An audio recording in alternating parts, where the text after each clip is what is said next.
जय श्री हरि विष्णु। राधे राधे। आदरणीय बंधुओं, आप सभी का मेरे श्रद्धा ब्लॉग चैनल में बहुत बहुत स्वागत है। आज हम आपके लिए कामदा एकादशी का व्रत कथा लेकर आए हैं। एक बार धर्मराज युधिष्ठिर भगवान श्री कृष्ण से एकादशी व्रत के महात्म्य के बारे में विस्तार से चर्चा कर रहे थे। युधिष्ठिर ने कहा, हे केशव, आपके सम्मुख से पाप मोचनी एकादशी के बारे में विस्तार से जानने के बाद मेरा मन अब चैत्र माह के शुक्ल पक्ष की आने वाली एकादशी के बारे में विस्तार से जानने को व्याकुल हो रहा है। अतः हे कृपा सिंधु, आप मुझ भक्त पर कृपा करें और चैत्र शुक्ल पक्ष को आने वाली एकादशी का क्या नाम है, उसकी विधि एवं महात्म्य और इस एकादशी को करने से कौन सा पुण्य फल प्राप्त होता है, इस बारे में मुझे विस्तार से कथा सुनाइए। श्री कृष्ण ने कहा, हे धर्मराज, चैत्र माह के शुक्ल पक्ष को आने वाली एकादशी को कामदा एकादशी के नाम से जाना जाता है। एक समय राजा दिलीप ने भी यही प्रश्न महर्षि वशिष्ठ से किया था।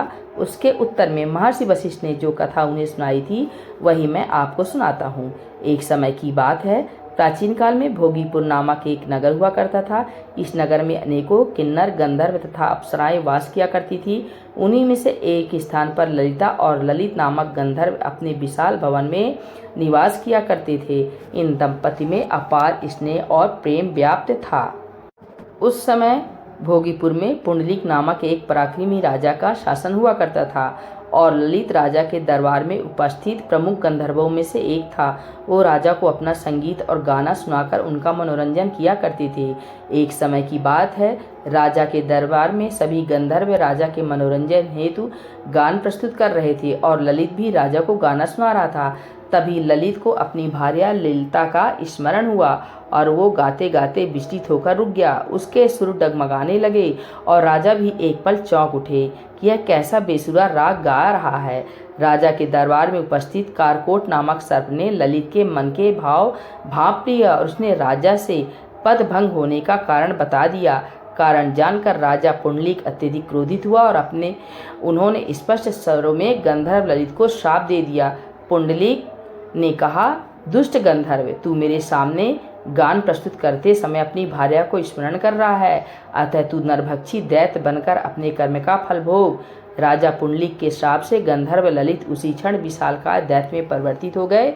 उनका मुख अति भयंकर नेत्र शूर और चंद्रमा की भांति प्रदीप्त हो रहे थे और उनके मुख से अग्नि की ज्वालाएं निकलने लगी। उनकी नसिका पर्वत की कंदरा के समान विशाल हो गई और गर्दन पर्वत के समान लगने लगा। केश पर्वतों पर उगे उसे वृक्षों के समान लगने लगे और भुजाएं अत्यंत विकराल और लंबी हो गई। उनका शरीर 8 योजन के विस्तार में फैल गया था। इस प्रकार दैत्य योनि में परिवर्तित होने पर उन्हें अपार कष्ट का भुगतना पड़ा। भार्या ललित को जब ये वृतांत पता चला तो अत्यंत दुखी होकर जमीन पर गिरकर मूर्छित हो गई। मूर्छा आने पर वो स्वामी के नाम से विलाप करने लगी और इस यातना से अपने स्वामी को कैसे निजात दिलाए उसके यत्न में सोचने लगी। गंधर्व ललित दैत्य योनि में परिवर्तित होने पर अपार दुख को सहते हुए नगर से दूर घने वन में चले गए। अपने स्वामी के विरह में भार्या ललित भी उनके पीछे पीछे वन में जाने लगी। अपने स्वामी के पीछे पीछे वन वन विचरती हुई ललिता विंध्याचल पर्वत पर पहुंची, जहां महर्षि शंगी का आश्रम स्थित था। आश्रम को देख ललिता विलाप करती हुई महर्षि शंगी के आश्रम के अंदर जा पहुंची। महर्षि शंगी उस समय अपनी साधना में लीन थे। ललिता विलाप करती हुई महर्षि शंगी के चरणों में गिर गई और अपने स्वामी को पुनः गंधर्व योनि में परिवर्तित कैसे करे उसकी यातना करने लगी। ललिता की यातना सुन महर्षि शंगी अपनी साधना से बाहर आ गए और ललिता को अपने चरणों में गिरा हुआ देखकर कहने लगे, हे शुभके, तुम कौन हो और यहाँ किस कार्य से आई हो? ललिता ने कहा, हे महात्मा, मेरा नाम ललिता है।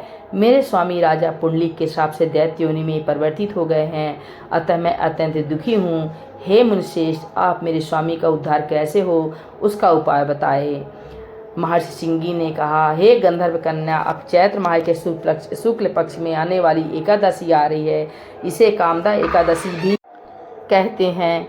पुत्री, यह एकादशी सर्व पाप नाशनी है और इसका व्रत करने से सभी कार्य सिद्ध होते हैं।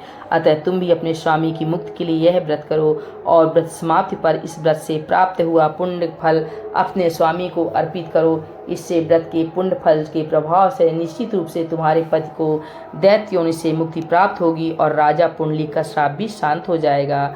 महर्षि श्रृंगी के परामर्श से ललिता ने अपने स्वामी के उद्धार के लिए कामदा एकादशी का व्रत रखा।